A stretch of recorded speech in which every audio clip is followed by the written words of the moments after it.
Vive Despierto presenta La sabiduría de las arenas. Charlas sobre el sufismo. Capítulo 7. El ídolo del rey loco. Había una vez un rey idólatra violento e ignorante. Un día juró que si su ídolo personal le concedía cierta ventaja en la vida, capturaría a las 3 primeras personas que pasaran por su castillo y les obligaría a dedicarse a adorar al ídolo. En efecto, los deseos del rey se cumplieron, e inmediatamente envió soldados al camino principal para que le trajeran a las 3 primeras personas que pudieran encontrar. Estas 3 fueron, casualmente, un erudito, un sayed, descendiente del profeta Mahoma, y una prostituta. Después de echarlos por tierra delante de su ídolo, el desequilibrado rey les informó de su voto, y les ordenó que se postraran delante de la imagen.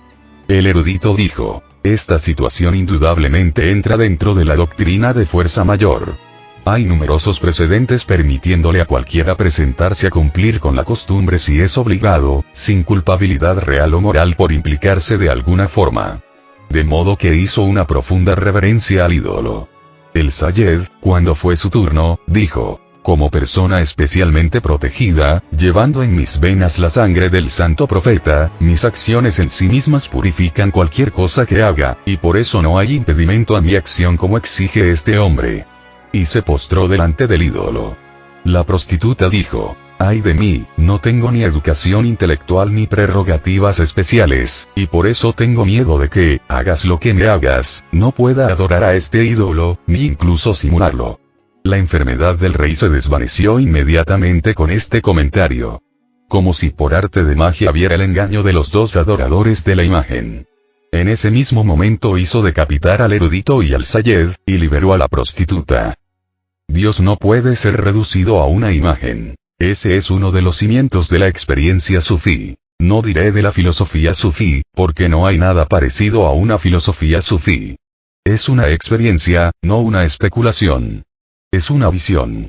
La visión sufí dice: Dios no puede ser reducido a una imagen, a una metáfora, a un símbolo o signo, a pesar de que la mente humana ha estado tratando durante siglos de reducir a Dios a algo que el hombre pueda adorar, que pueda manejar, que pueda encarar. Ese ha sido uno de los deseos más viejos de la mente humana. Colocar a Dios en una categoría humana de modo que Dios pueda ser organizado, manipulado, de modo que Dios pueda estar en tus manos. Para la experiencia sufí esto es un sacrilegio, esto es un pecado. El esfuerzo mismo de reducir a Dios a una imagen es falsear la realidad. En primer lugar, ¿por qué queremos reducir a Dios a un ídolo? La misma grandiosidad de la existencia nos desconcierta. La misma inmensidad nos hace sentir que nos estamos cayendo en un abismo. Por miedo el hombre crea un Dios pequeño, pequeño como el hombre. Por miedo el hombre crea a Dios a su propia imagen y luego se siente a gusto. Con la enormidad de la existencia, para sentirte a gusto tendrás que desaparecer. O bien desapareces en el infinito de la existencia o creas a un Dios manejable. Creas un templo en tu casa, reduces a Dios a una imagen. Entonces puedes olvidar la enormidad, la grandiosidad, la inmensidad. Debido al eterno silencio de la existencia, el hombre quiere rehacer una canción para cantarla. La canción podría ser de los Vedas o del Corán, no importa. El sonido es consolador, el silencio da miedo. La imagen parece humana, parte del mundo. El Dios sin imágenes es sobrehumano, está más allá de nosotros. A menos que vayamos más allá de nosotros mismos, no podremos encontrar el verdadero Dios. Para evitar ese encuentro, para evitar la trascendencia, creamos un Dios pequeño a nuestro gusto. Comenzamos a tener diálogos con nuestro Dios creado, hecho por el hombre, manufacturado por la mente humana. Adoramos, rezamos, hacemos rituales y somos felices. Es una especie de sueño, no es una entrada a la realidad. Tus templos son barreras para Dios, no puertas. Pretenden ser puertas, pero no lo son. Tus ideales, tus imágenes, tus filosofías, tus continuos esfuerzos para llenar el vacío de la existencia con palabras, filosofías, sistemas, no hacen otra cosa que crear una falsa seguridad a tu alrededor. Dios es inseguridad. Estar con Dios es estar en constante peligro. Ir hacia Dios es ir hacia lo desconocido y lo incognoscible. Asusta, da miedo. Uno empieza a perderse, y sientes la necesidad de aferrarte. No quieres mirar hacia la inmensidad. Entonces esos pequeños dioses creados por ti o por tus sacerdotes, que nacen de tu astucia, de tu destreza y habilidad, son de gran ayuda. Son falsos porque tú los has creado. El verdadero Dios es el que te ha creado, el Dios falso es el que tú has creado. Esa es una de las intuiciones fundamentales del sufismo. El templo tiene que estar vacío, vacío de todo lo que ha sido hecho por el hombre.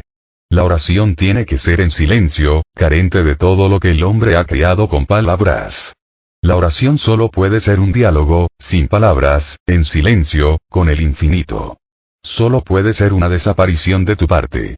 Solo puedes disolverte, fundirte, derretirte. Entonces eres trasplantado, llevado, transportado. Entonces los vientos te llevan más allá del desierto, más allá del erial de la mente. Pero para estar listo se necesita un gran coraje. Y el hombre siempre se contenta con marionetas. Todos tus ídolos son marionetas. Toma conciencia de este hecho. Y el hombre es muy astuto. Puede levantar grandes filosofías alrededor de sus falsedades. Puede defender, discutir, racionalizar. Puede crear tales nubes de lógica que quizá te pierdas en ellas. Así es como se pierde la humanidad. Algunos están perdidos en las nubes del cristianismo, otros en las del islam, otros en las del hinduismo. Pero si profundizas, te darás cuenta de que todas estas personas están especulando, haciendo juegos lógicos, filosofando, dando rodeos y más rodeos. Pero la verdad no se refleja en ellas. La verdad solo se refleja en una conciencia meditativa, no en una especulativa. Jamás. En el momento que piensas, has tomado el camino equivocado. La verdad es reflejada solo cuando estás en un estado de no pensamiento, cuando no se mueve nada en tu interior. Cuando no hay ni siquiera un movimiento en el lago interno de tu conciencia, entonces la verdad se refleja en ti, y esa verdad no tiene imagen. La verdad no tiene forma, ni nombre. Todos los nombres son nuestros esfuerzos, por comunicamos con el silencio eterno, pero todos esos esfuerzos fracasan. Los sufíes tienen 100 nombres para Dios, no exactamente 100, sino 99. Yo los llamo los 99 nombres de la nada. El verdadero, el número 100, está vacío. Lo que no es dicho, lo que no es provocado, se deja. Se dan 99. ¿Dónde está el número 100? Ese es el auténtico nombre. El que no puede pronunciarse, el que no puede mentarse. Pronunciarlo sería profanarlo. ¿Cómo puede pronunciarse el nombre esencial? Y una vez pronunciado, ¿cómo puede seguir siendo esencial? Lao Tzu dice, no conozco su nombre, nadie lo conoce, por eso le llamaré Tao. Hay que llamarlo de alguna forma, pero ningún nombre es el verdadero. Cuando todos los nombres desaparecen de tu mente y estás ahí solo observando, siendo, sin hacer nada, tienes el primer vislumbre, la primera penetración del infinito en el infinito. Quedas preñado. La primera penetración del cielo en la tierra, y tu semilla se rompe, y empiezas a crecer. Y ese crecimiento es una especie de suceder. No haces nada, simplemente lo permites. Eso es lo primero que tienes que recordar.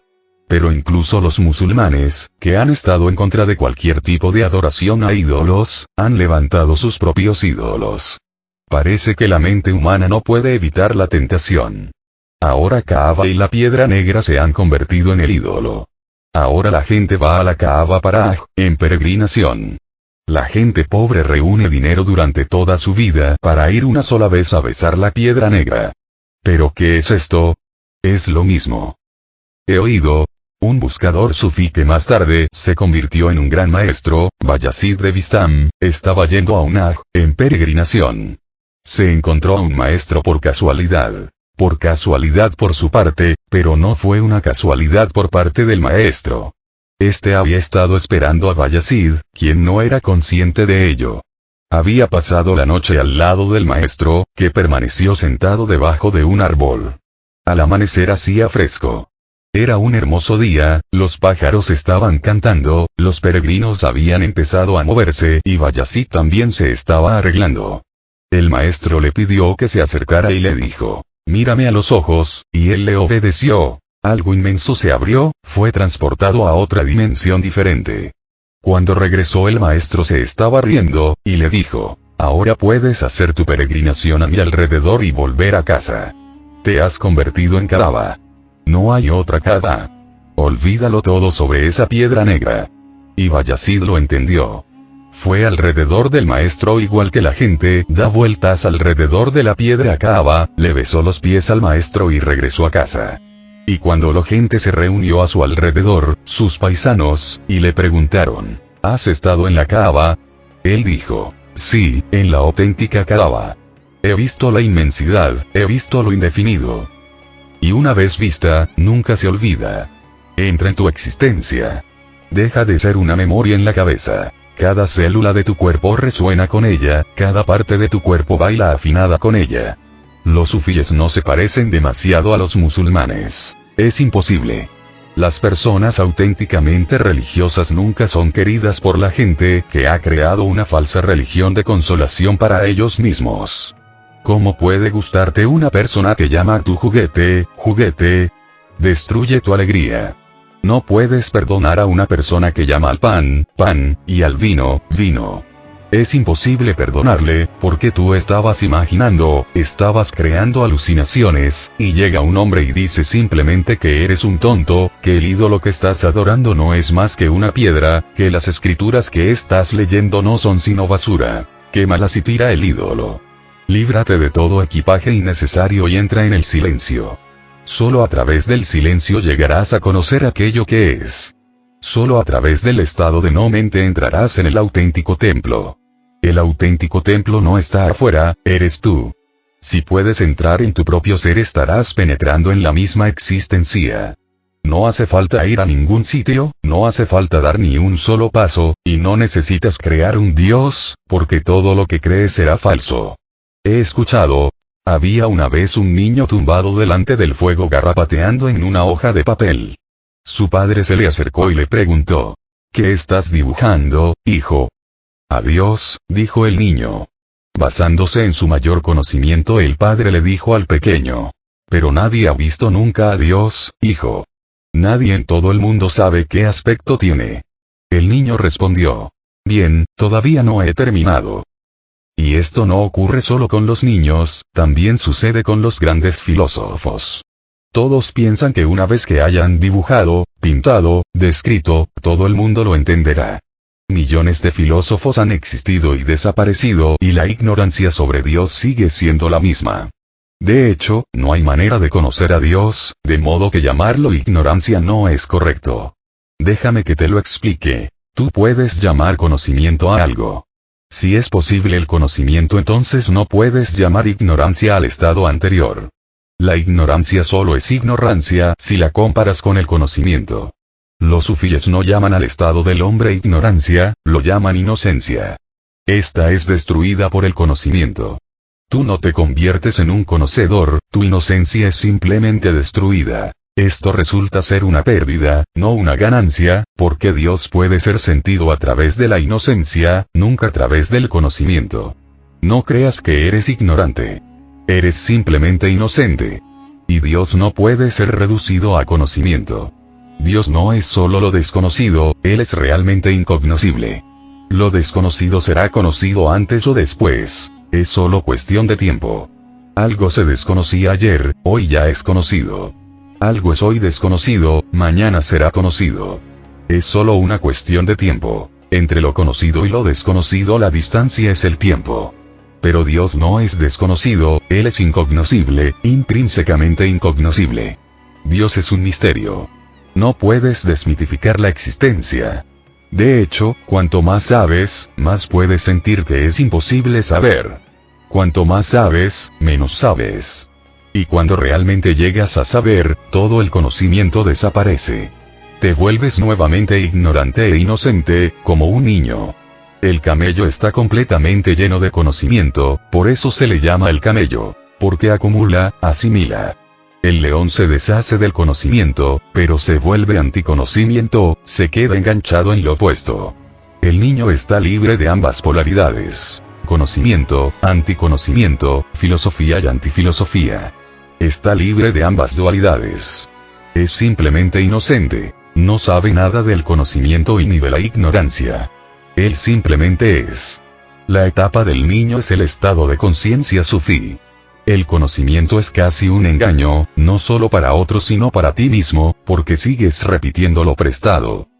Un marinero que había estado en el extranjero durante algunos años regresó a casa de permiso, y como tenía algo de tiempo mientras esperaba su tren, entró en un local cercano donde estaba actuando un prestidigitador. El marinero tenía un loro, y como no podía quedarse mucho tiempo, se sentó cerca de la puerta, para poder salir justo antes de que llegara su tren.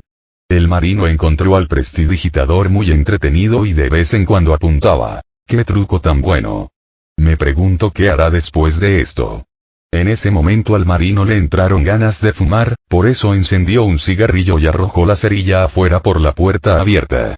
Ahora bien, en el exterior del local había, casualmente, una fuga de gas, y se produjo una tremenda explosión.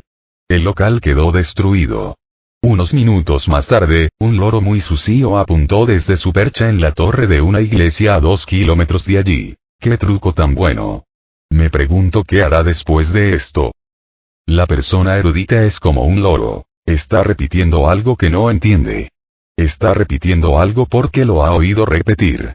Lo repite sin que para ella tenga ningún significado.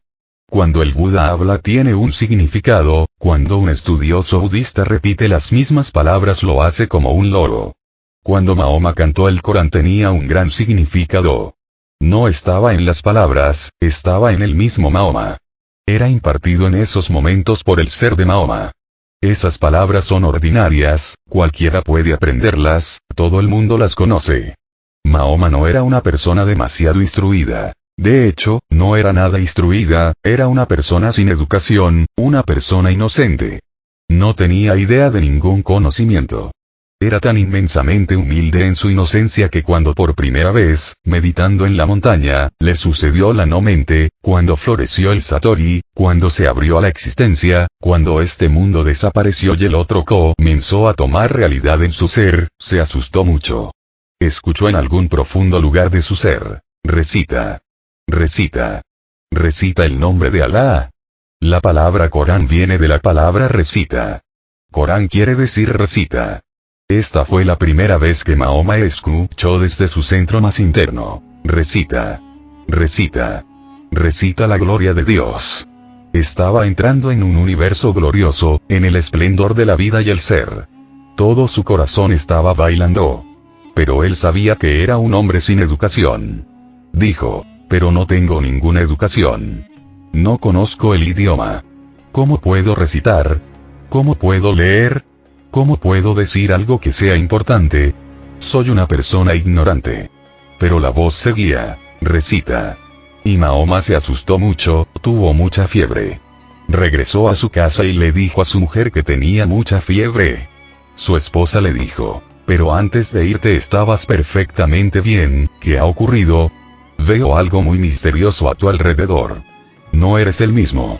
Tus ojos tienen una profundidad que no tenían antes, y hay tal pasión en tu rostro, tal fuego. Estás encendido con algo. ¿Qué ha sucedido? Dímelo. Esto no es una fiebre corriente. ¿Has dado con alguna verdad? Mahoma confesó. Dijo, sí, me ha sucedido algo. Y a continuación dijo algo muy hermoso. O me he vuelto loco o me he convertido en un poeta. O bien me he vuelto loco o me he convertido en un poeta, loco y poeta son en realidad sinónimos. A menos que seas un loco no podrás ser un poeta, a menos que tengas la capacidad de ser un poeta tampoco puedes ser un loco. Le dijo, pero no me preguntes más, porque me va a costar un tiempo recapitular lo que me ha sucedido lo inmenso. No lo puedo contener, no lo puedo entender. ¿Y por qué me ha sucedido a mí? No soy un estudioso, no soy una zeta. No he sido nunca una persona conocedora. Nunca he sido educado, no he ido nunca a una escuela o colegio. Soy una persona simple, lo que llaman un ignorante. ¿Por qué me ha tenido que suceder a mí? Pero siempre les ha sucedido a aquellos que eran inocentes, aquellos que eran humildes. Nunca les ha sucedido a los eruditos. Déjame repetirlo. Se sabe que los pecadores han conocido a Dios, pero no lo han conocido los pandits, los instruidos, los teólogos. Luego el pecado más grande es el pecado del conocimiento. ¿Y en qué consiste este pecado llamado conocimiento? Consiste en reducir a Dios a una metáfora, a un signo, a un símbolo, a un ídolo. El ídolo puede ser de piedra, de madera, de palabras, eso no importa, pero si crees que Dios puede ser representado por cualquier cosa, entonces estás creando un ídolo. Dios es todo. Y no hay forma de representar el todo, porque no hay nada excepto esto. Yo te digo, yo soy Dios, tú eres Dios, los árboles son Dios, las rocas son Dios. Solo Dios es. Ser y divinidad no son dos fenómenos, sino solo maneras de referirse a una misma cosa. De hecho, decir Dios es repetitivo, porque Dios significa ser. La mesa es, la casa es, el árbol es, el hombre es, pero decir Dios es no es correcto. Porque un día el árbol es, al día siguiente se ha ido, su ser es temporal. Hasta las montañas desaparecerán, pero Dios siempre es. Dios no puede no ser. Por eso Dios es ser, Dios es pura existencia. Esta totalidad no puede ser representada por nada, excepto el todo. El todo es la única metáfora para el todo es el único signo para el todo. El todo es la única imagen del todo. No hay otra forma de crear otra imagen. Todas las imágenes serán falsas porque serán pequeñas, serán inadecuadas. Dirán algo pero no lo dirán todo. Y siempre que la verdad es parcial, es más peligrosa que la mentira. Los que han conocido siempre han permanecido en silencio a la hora de definir a Dios. Dicen otras 10.000 cosas distintas, te inspiran para el viaje, te provocan, te seducen para el viaje, crean en ti una gran sed y un gran anhelo de la verdad, pero nunca definen qué es la verdad. Hay que probarla, hay que verla para conocerla, hay que vivirla. La religión no puede ser algo separado de la vida. Esta puede ser religiosa o irreligiosa, pero no puedes tener una religión separada de la vida. No puedes decir, durante una hora cada día me vuelvo religioso. Voy al templo o a la mezquita y rezo, o todos los domingos voy a la iglesia y rezo. La religión no puede ser una religión de los domingos. O bien toda tu vida completa, está empapada de un tipo de religiosidad, o ese aroma te rodea constantemente, día a día. El hombre religioso tiene una cualidad diferente del no religioso hasta cuando duerme. Si entras en la habitación donde está durmiendo profundamente una persona religiosa, percibirás un tipo de vibración muy diferente. Incluso durante el sueño es religioso, porque también entonces está relajado en Dios. De hecho, una persona religiosa no se relaja durmiendo, se relaja en Dios. Cuando se mueve en Dios, cuando se sienta en Dios, cuando duerme en Dios. Come Dios, bebe Dios, mira a Dios. Si todo es Dios, entonces todo tiene que ser divino. Los sufíes insisten en que Dios no debe ser representado por nada. No debería haber ídolos, ni imágenes, porque unos y otros han creado en el mundo falsas religiones. Esta historia. Había una vez un rey idólatra violento e ignorante. Un día juró que si su ídolo personal le concedía cierta ventaja en la vida, capturaría a las 3 primeras personas que pasaran por su castillo y les obligaría a dedicarse a adorar al ídolo. Ahora bien, es muy raro encontrar a un rey que no sea violento, que no sea ignorante, que no sea idólatra. Si una persona es no violenta, no será un rey, no podrá serlo. Incluso si se encuentra que ha nacido accidentalmente como el hijo de un rey, renunciará. El Buda renunció, Mahavira también. Solo un hombre violento puede ser rey. De hecho, solo un hombre violento está interesado en el poder político. Todo poder es violencia, y recuerda. Incluso si estás interesado en el poder espiritual, eres violento. Cualquier interés en el poder es violento.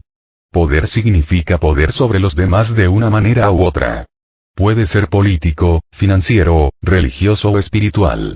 Mucha gente, en nombre de la religión, está ocultando sus intereses políticos internos. Está buscando el poder de la Kundalini o el poder de levitar. Deseos ridículos y estúpidos que no transforman tu vida. Aunque algún día puedas llegar a volar por el cielo, nada se transformará. Hay muchos pájaros que ya están volando, y no son santos y no son espirituales. Tal vez llegues a vivir en lo profundo del océano, igual que un pez, pero no por ello te volverás espiritual. Hay muchos seres que ya están viviendo allí como peces, y no son espirituales. Aunque tu columna vibre con mucha energía, no por ello te transformarás en una persona espiritual. La espiritualidad no tiene nada que ver con el poder. Incluso aunque consigas poderes mágicos, poderes milagrosos, y puedas hacer de mago, no serás por ello espiritual. Eso es una completa tontería. Esa es la indicación absoluta de que hay una mente estúpida detrás. Siempre que ves a un hombre tratando de hacer milagros, entérate bien, es un político. No puede ser una persona religiosa. Y no estoy diciendo que los milagros no sucedan alrededor de la persona religiosa. Suceden, pero no son realizados. Ocurren espontáneamente. La persona religiosa no está interesada en hacerlos, no es un hombre espectáculo, no pretende impresionar a los demás. Mira, puede crear cenizas sagradas, mira, puede producir relojes suizos con sus poderes milagrosos. Esta persona está en viaje político, en un viaje del ego, y aquellos que se interesan en él también tienen intereses políticos. Ellos también quieren conseguir poder. Permanecerán alrededor de una persona así.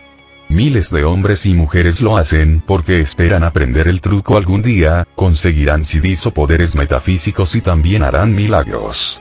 Los milagros suceden alrededor de la persona religiosa. No son visibles, están en relación con la transformación de las energías. Pero no son hechos conscientemente, nunca son hechos de forma consciente. Siempre que una persona está haciendo algo es un mago, un político. Cuando algo sucede espontáneamente cerca de una persona, en el espacio que se crea a su alrededor, en el vacío que se crea a su alrededor, hablamos de milagros. La gente es transformada, la gente es transportada a nuevos reinos del ser. Eso es otro asunto. Pero toda la búsqueda política, toda ansia de poder, es fea y violenta. Había una vez un rey idólatra violento e ignorante. Un día juró que si su ídolo personal le concedía cierta ventaja en la vida, recuerda, siempre que vas a adorar a un ídolo no estás interesado en Dios, estás buscando alguna ventaja en la vida. Todas tus oraciones son mundanas, estás pidiendo algo. La oración real nunca pide nada. La auténtica oración nunca reclama nada. Al contrario, vierte todo en Dios, no pide nada.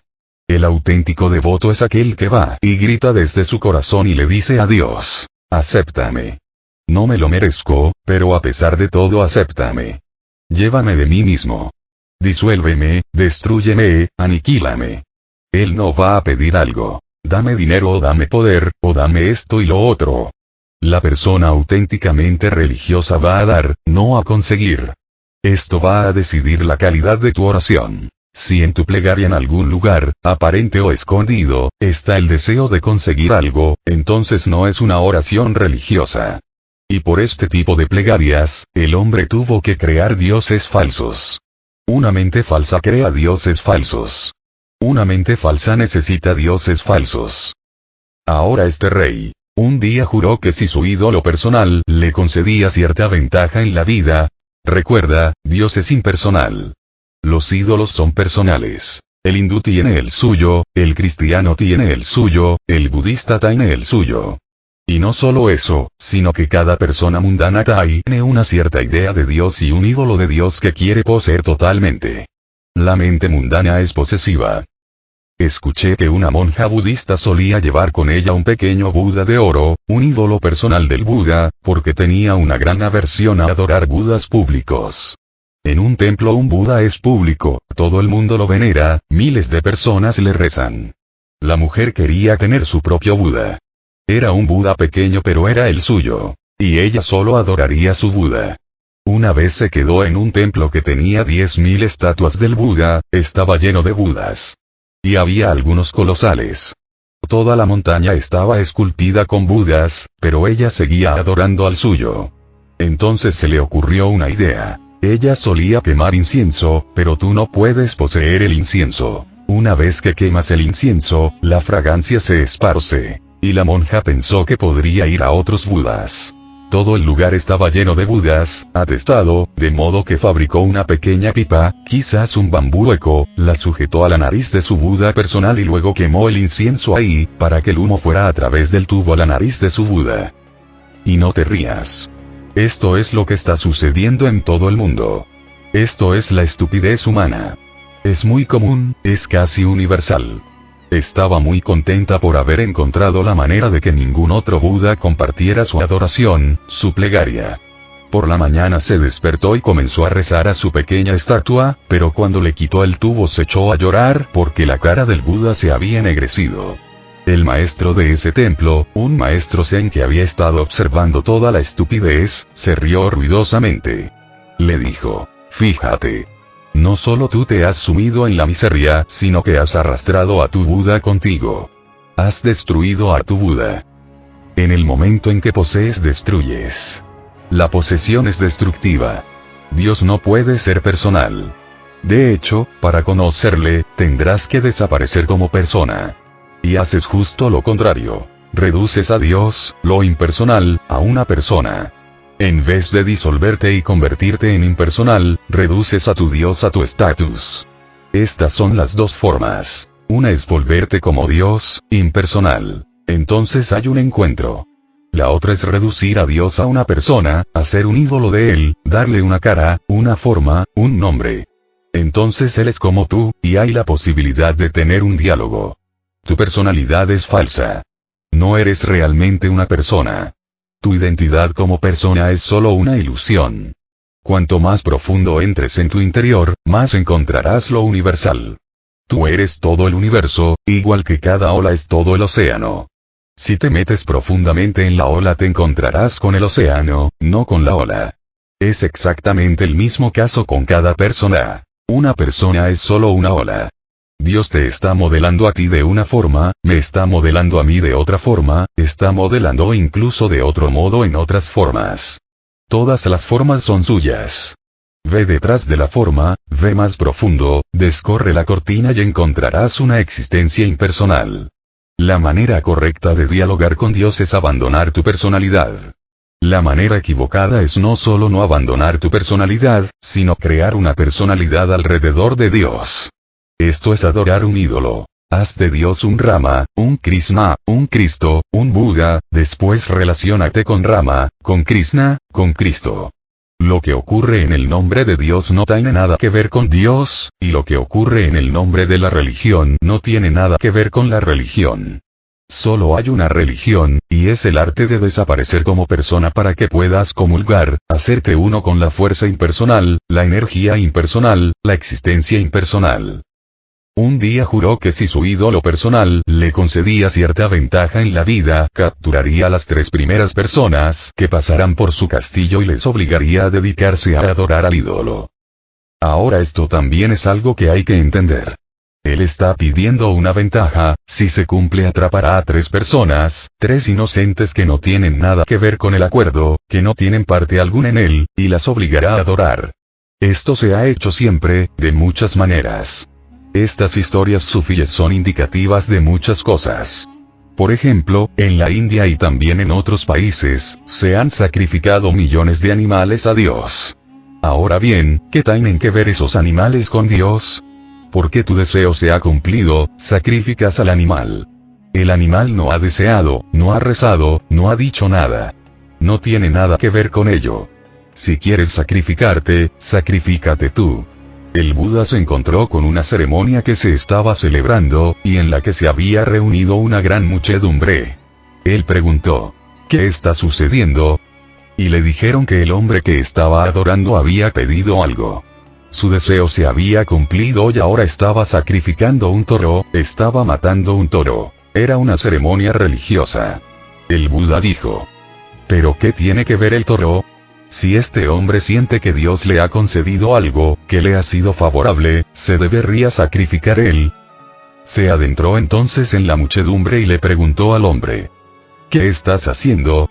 ¿Por qué estás siendo violento con este pobre toro? No ha hecho nada. El hombre era un brahmán, un erudito, un conocedor de las escrituras, y citándolas, dijo: tú no sabes. No estoy siendo violento con este animal. Las escrituras dicen, los Vedas dicen, que si un animal es crucificado, matado, asesinado, si se acaba con él en una ceremonia religiosa, el espíritu del animal va directamente al cielo. No estoy siendo violento con él, irá al cielo. ¿Por qué no matas a tu padre o a tu madre o te matas tú mismo? Dijo entonces el Buda. ¿Por qué estás perdiendo la oportunidad de ir al cielo? Este toro podría no querer ir al cielo. Si esto es cierto, entonces mata a tu padre o a tu madre, o mátate tú. Sí, es mejor que te mates tú. El Brahman escuchó al Buda. Su presencia se lo aclaró. Dejó allí mismo su arma, renunció a toda esa ceremonia religiosa y le pidió al Buda.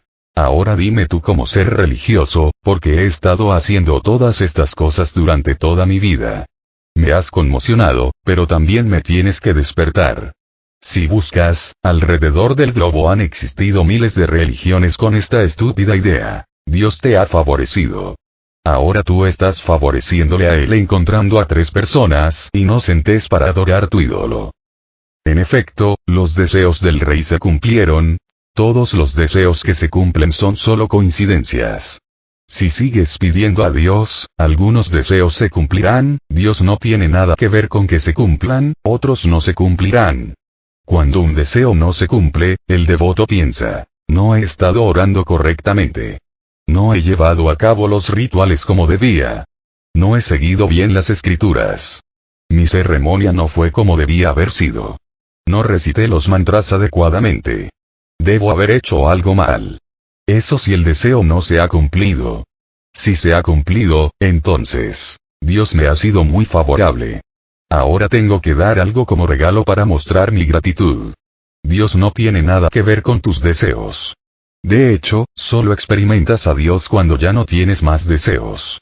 Únicamente una conciencia carente de deseos llega a conocer que es Dios, y se vuelve divina.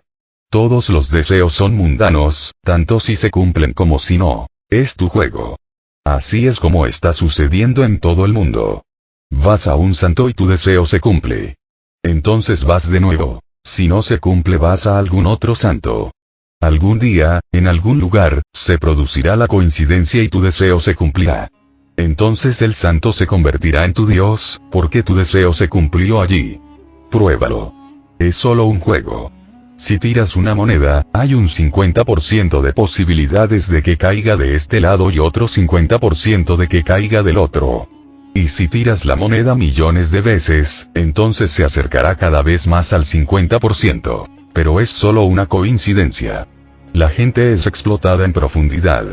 Sé consciente de esto. En efecto, los deseos del rey se cumplieron, e inmediatamente envió soldados al camino principal para que le trajeran a las 3 primeras personas que pudieran encontrar. Estas 3 fueron, casualmente, un erudito, un sayed, descendiente del profeta Mahoma, y una prostituta.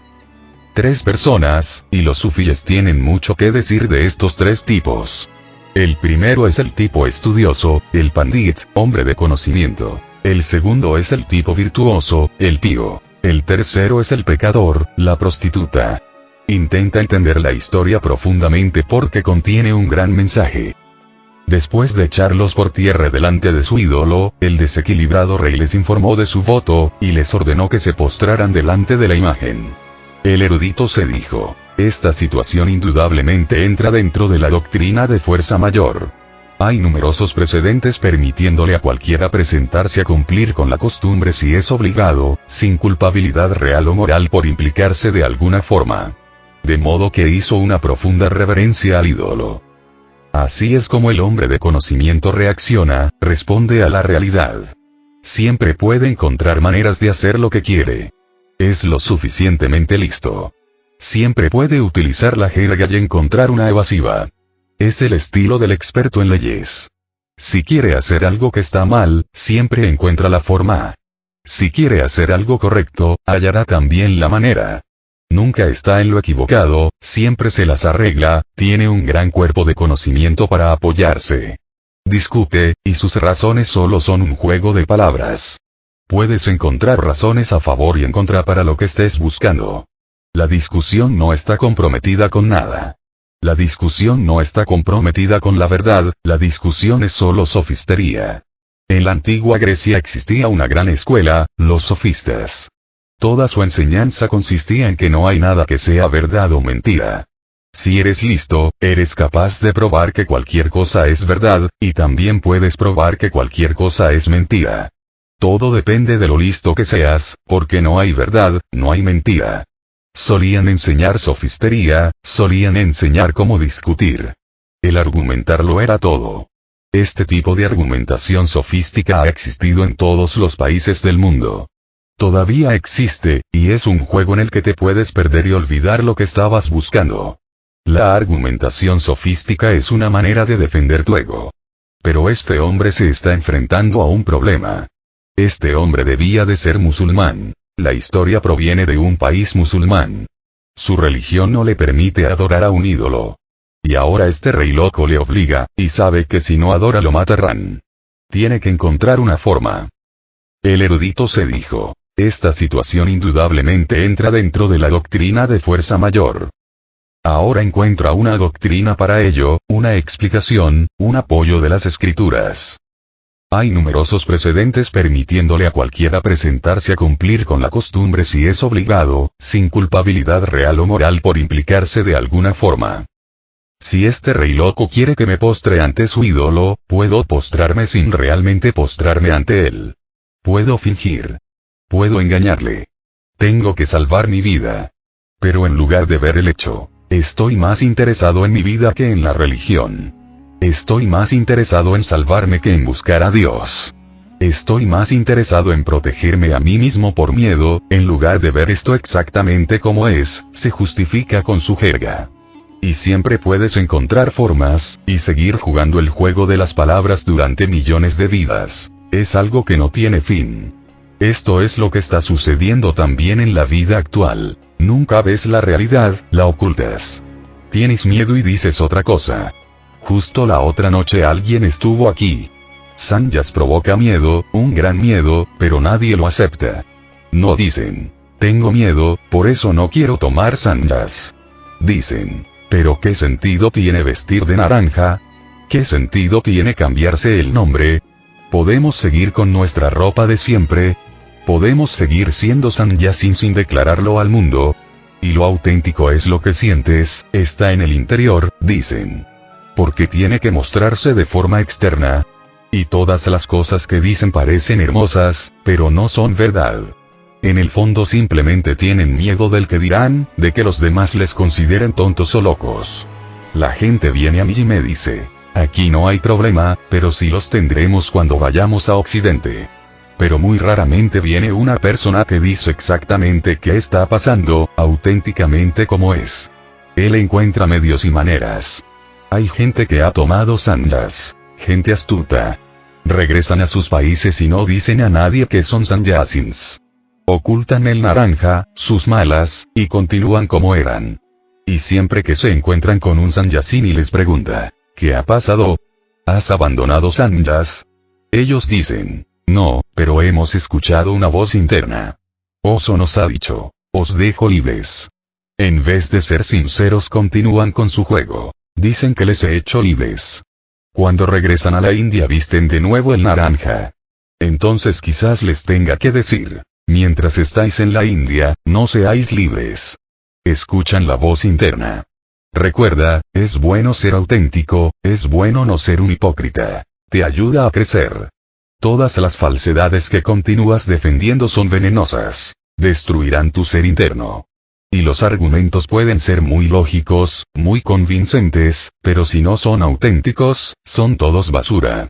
Lo auténtico no es la validez del argumento como tal, sino la verdad. En ese momento este hombre de la historia podía haber dicho sencillamente la verdad. Tengo miedo de morir, por eso lo haré. Y eso hubiera sido un gran acto religioso. Ver la verdad le hubiera ayudado. O quizás, viendo la verdad de que él es un cobarde, podría haber resistido, y hubiera dicho, está bien, mátame pero no me voy a postrar. O bien se hubiera postrado por miedo, pero entonces se hubiera vuelto más humilde, sabiendo que, soy un cobarde, o quizás, viendo el miedo, se podría haber levantado y haber dicho, está bien, no voy a ser un cobarde. Mátame, pero no voy a hacer algo que no me atrae.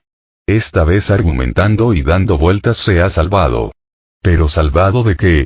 Salvado de la verdad, salvado de Dios. Ha sido astuto. Una mente astuta es una mente suicida. El Sayed, cuando fue su turno, dijo: como persona especialmente protegida, llevando en mis venas la sangre del santo profeta, mis acciones en sí mismas purifican cualquier cosa que haga, y por eso no hay impedimento a mi acción como exige este hombre. Y se postró delante del ídolo. Ahora el denominado virtuoso. El hombre que piensa que está protegido, que es especial, que es uno de los escogidos. Ahora, ¿qué tiene que ver esto con la sangre de Mahoma? La sangre es solo sangre. Ser de la misma estirpe que el profeta no supone una diferencia. Podrías tener la sangre del Buda en ti y ser el hombre más estúpido de la tierra. Muchos deben de tener la sangre del Buda, sabiéndolo o sin saberlo. Muchos deben de tener la sangre de Krishna, muchos deben de tener la sangre de Moisés. ¿Pero qué tiene esto que ver? Tu sangre no es una diferencia, tu herencia no es una diferencia, tu tradición no es una diferencia. A menos que tu conciencia aparezca no hay ninguna diferencia. Pero este hombre se protege con la idea de que, soy especial, estoy especialmente protegido, soy un descendiente del santo profeta, Mahoma. Dios debe protegerme.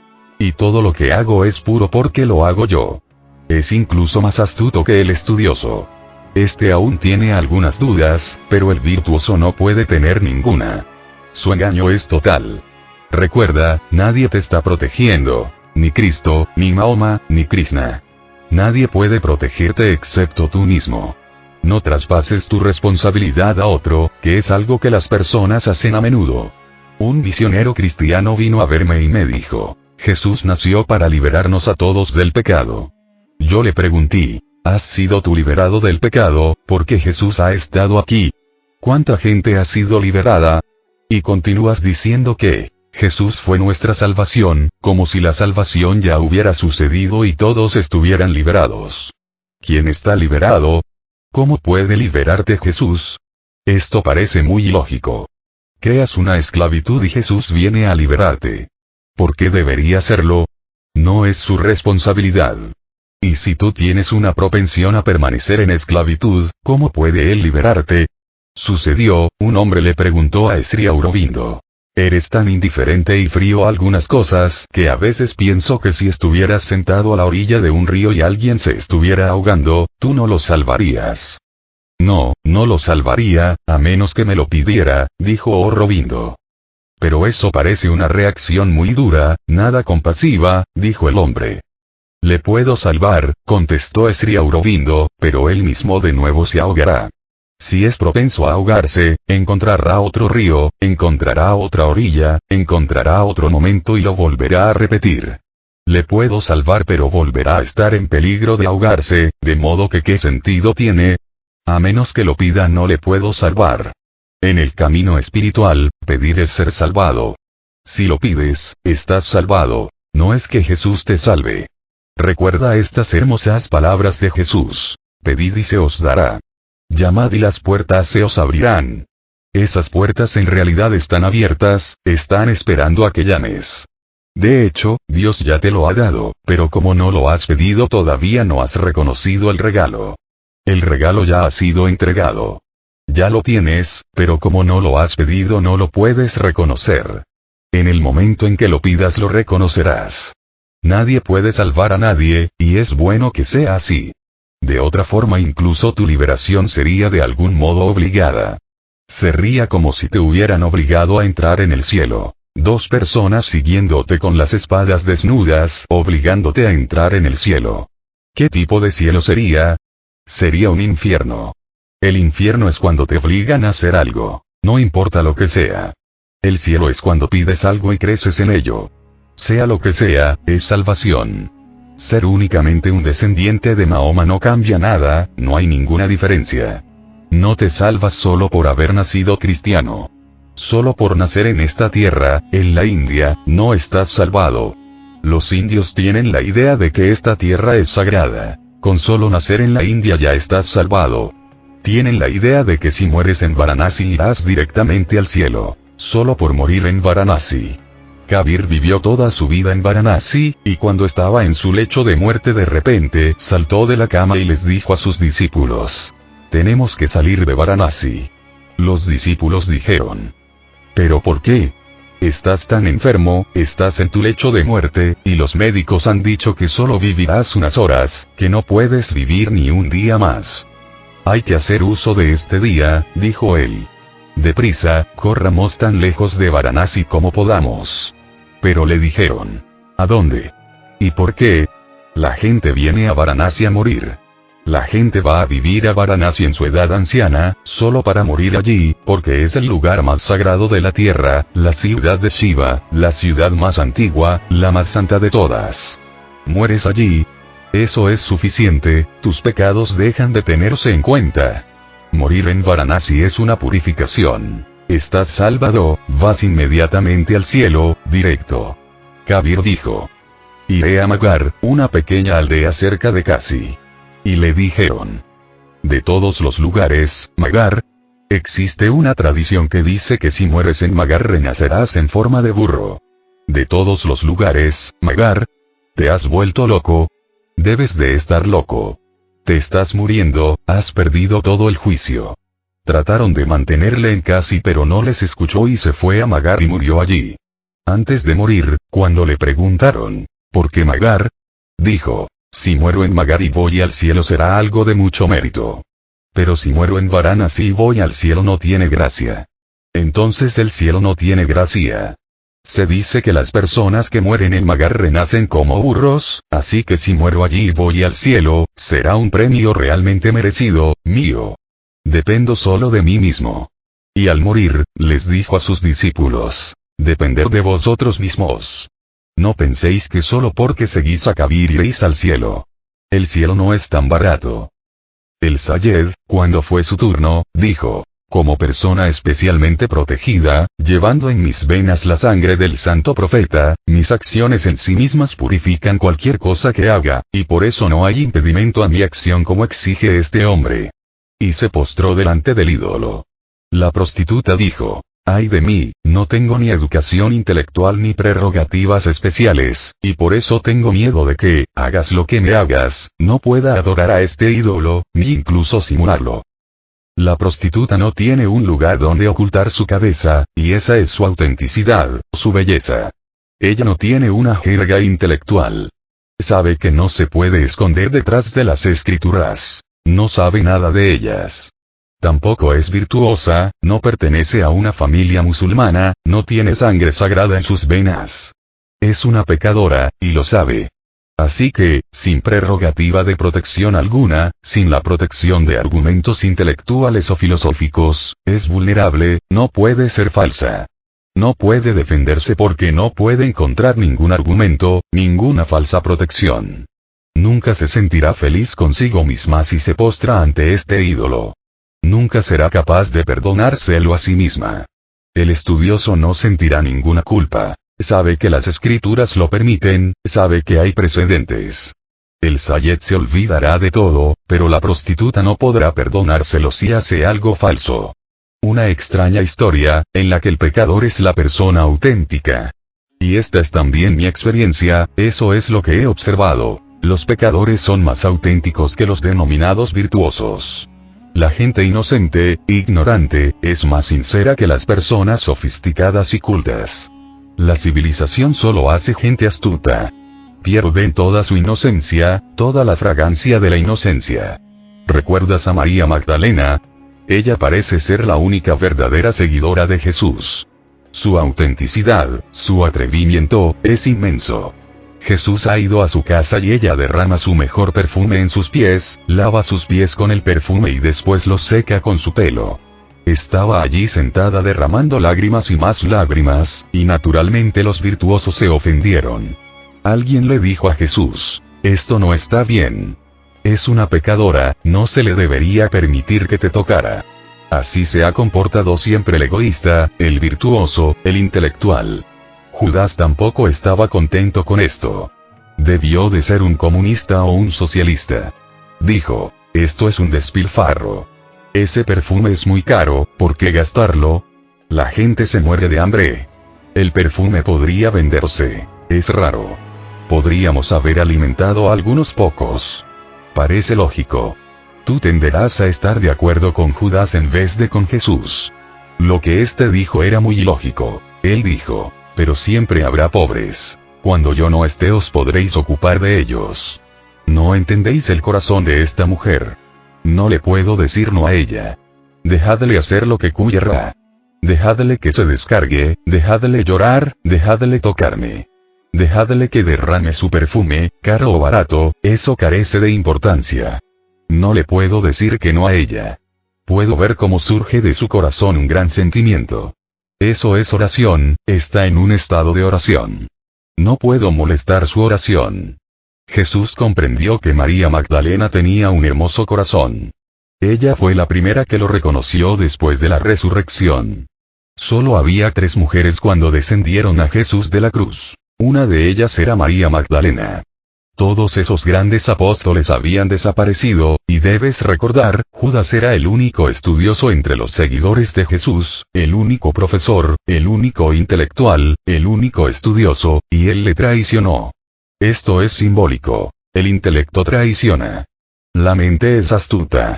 Siempre crea conspiraciones en contra de la verdad. Deja que Judas sea el símbolo de la mente. Era el más intelectual, la persona más articulada. Si no hubiera traicionado a Jesús, se hubiera convertido en el fundador de la iglesia.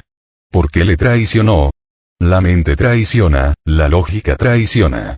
Tu mente está en contra de tu ser. La prostituta no tenía mente. Había vivido una existencia muy simple vendiendo su cuerpo.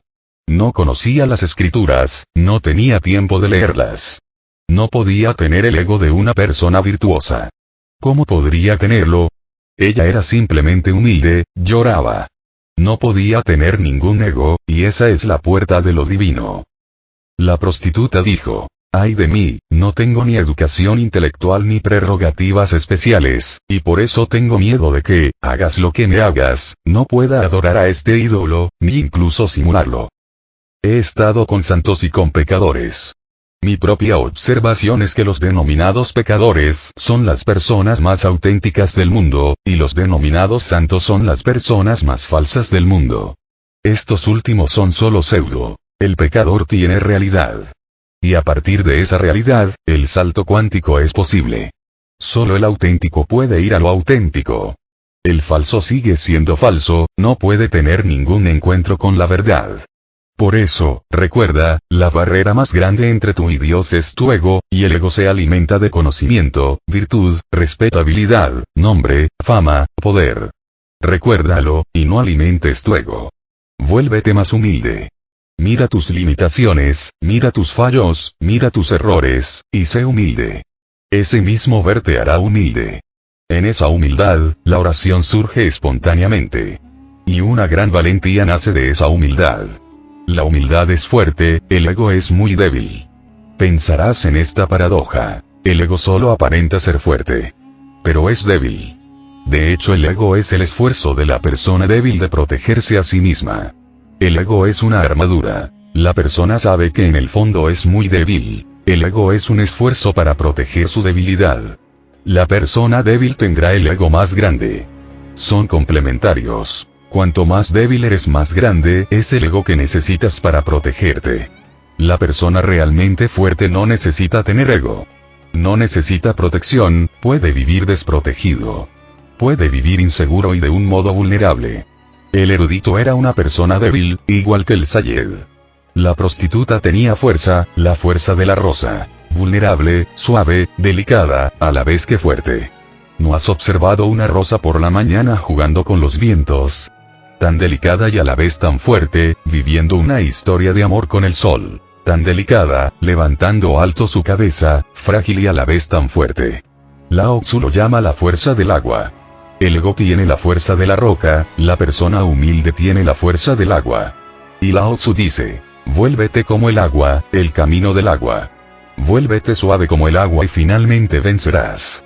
Recuerda, la dureza te lleva a la derrota. Tu misma resistencia a la vida más pronto o más tarde te destruye.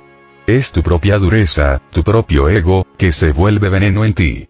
Observa una cascada cayendo sobre una gran roca, la roca no puede ni siquiera imaginar que esta humilde agua, suave, femenina, la va a destruir.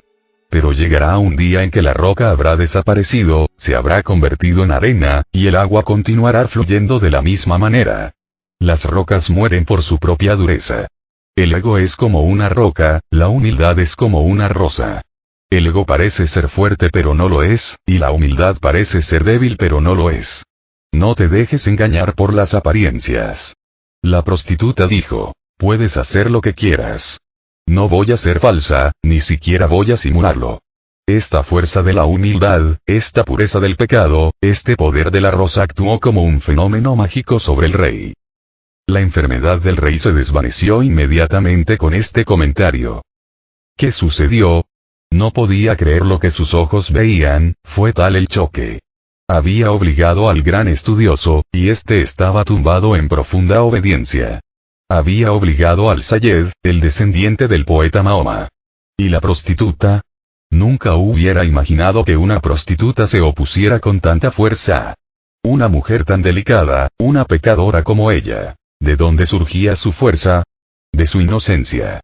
No tenía pretensiones, estaba indefensa. La enfermedad del rey se desvaneció inmediatamente con este comentario. Parece que tuvo un satori. No se lo podía creer, era impactante. Sus ojos se abrieron.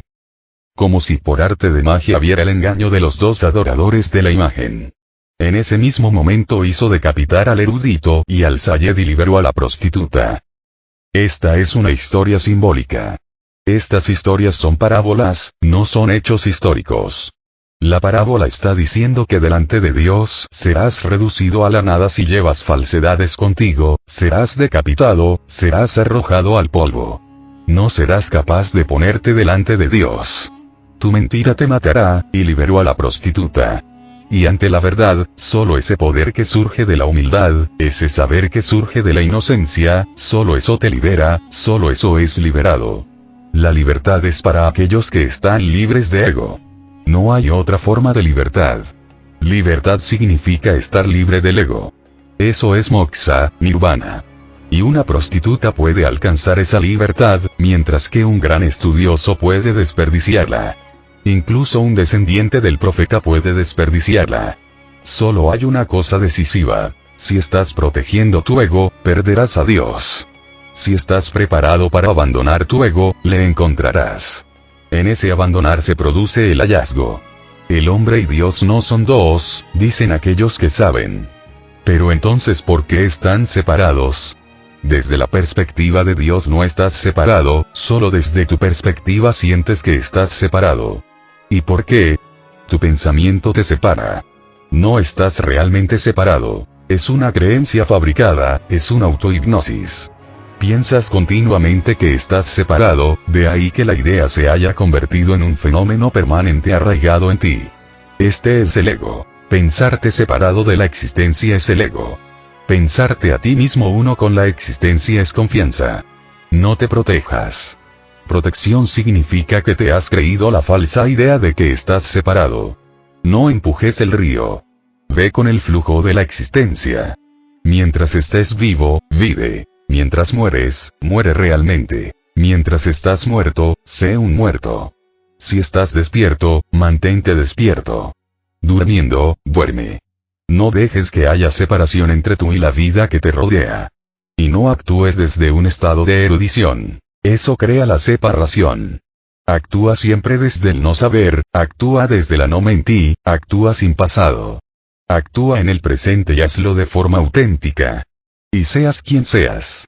Quizás seas una prostituta, si puedes responder a la realidad auténticamente, de forma sincera, no habrá ninguna barrera entre tú y Dios. Lo único que te ayuda a fusionarte y encontrarte con lo divino es una auténtica respuesta en el presente, una respuesta auténtica a la vida. Eso es lo que yo llamo oración. Por hoy es suficiente. Video creado por Vive Despierto.